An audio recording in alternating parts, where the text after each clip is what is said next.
2 சங்கிலிகள் கட்டப்பட்டு இன்னும் ஒரு சில மணி நேரத்துக்குள்ளால பேதுருவுக்கு மரண தண்டனை கொடுக்கப்பட போகிறது.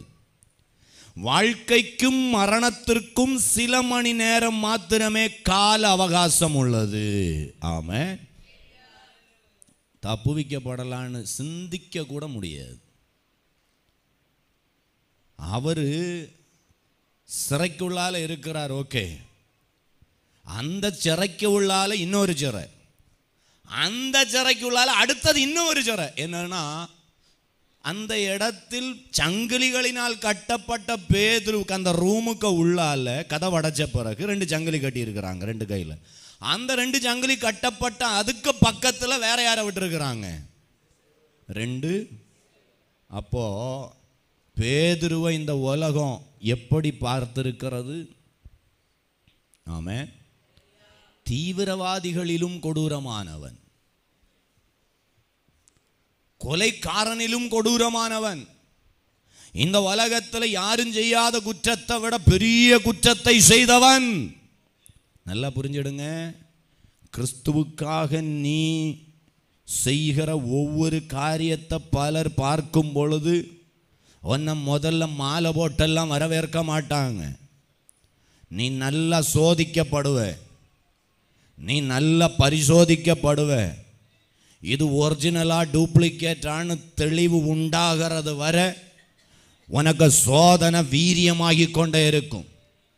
நீ அந்த சோதனையில் தோற்று போனேன்னா, ஒரு என்ன சொல்றது, சோதனையில் தோற்று போனவர்கள் ஜடம் மட்டும்தான் இருக்கும். கிறிஸ்துவின் பிள்ளைன்னு சொல்லிக்கலாம், ஆனால் ஒரு கிறிஸ்தவ வாழ்க்கையிலே பிரகாசிக்கிற வாழ்க்கை அதுக்கு பிறகு செய்யவே முடியாது.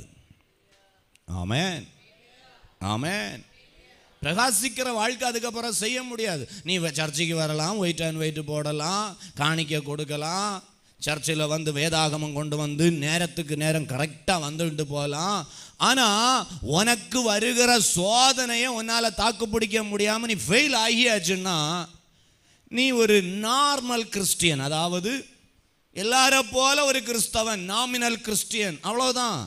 இன்றைக்கு சிலர் சாதாரணமான கிறிஸ்தவர்களாக இருந்து அப்படியே போலான்னு நினைக்கிறாங்க.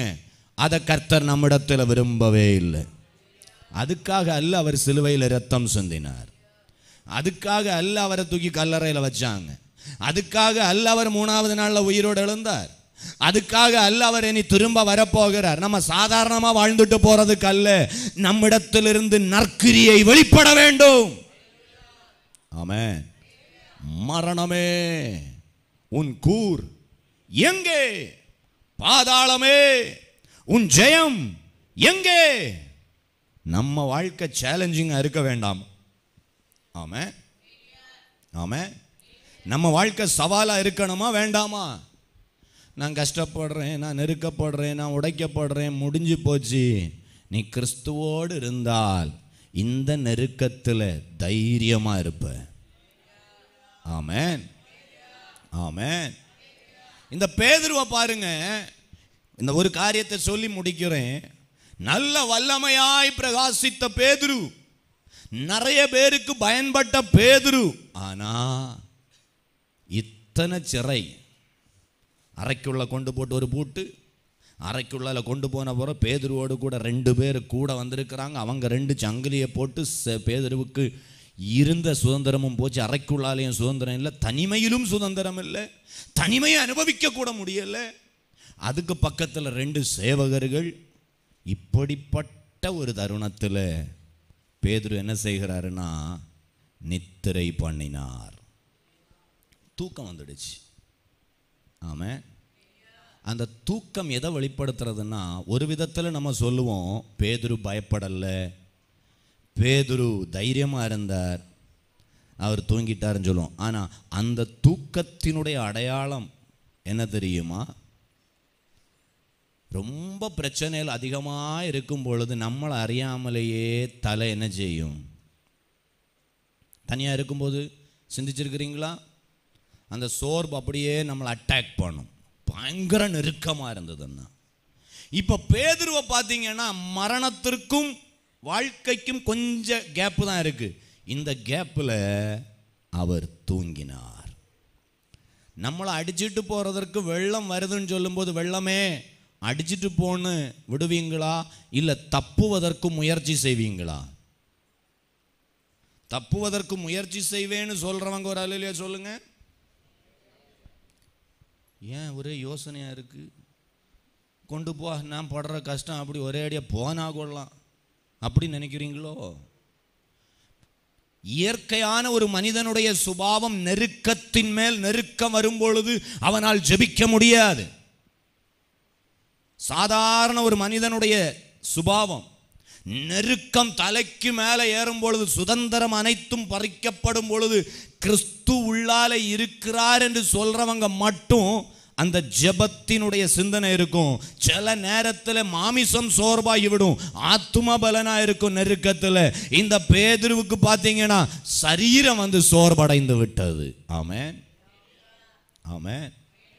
நல்லா புரிஞ்சுக்கோங்க.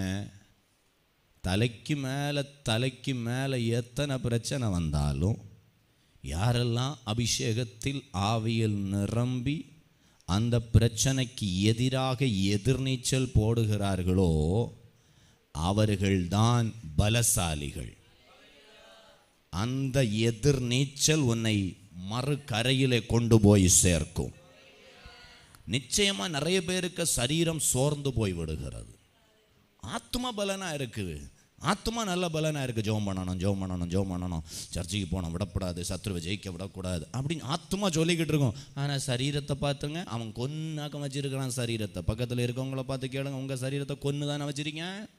முழங்கால் போட முடியல, படுக்கணும்னு நினைச்சா நல்லா படுக்க முடியுது, ஜெபிக்கணும்னா முடியல, வேதம் வாசிக்கணும்னா முடியல. சரீரத்தை அவன் டார்கெட் பண்ணி அட்டாக் பண்ணிக்கிட்டே இருக்கிறான். ஆமென், ஹல்லேலூயா. இப்போ பேதுருவுக்கு ஒரு பாக்கியம், அந்த பாக்கியம் எல்லாருக்கும் கிட்டாது. ஆனா பேதுருவுக்கு ஒரு பாக்கியம் கிடைச்சது. அவர் தூங்கினாலும் அவருக்கு சபையார் என்ன செய்தார்களாம்? ஊக்கமாய் ஜெபித்தார்கள்.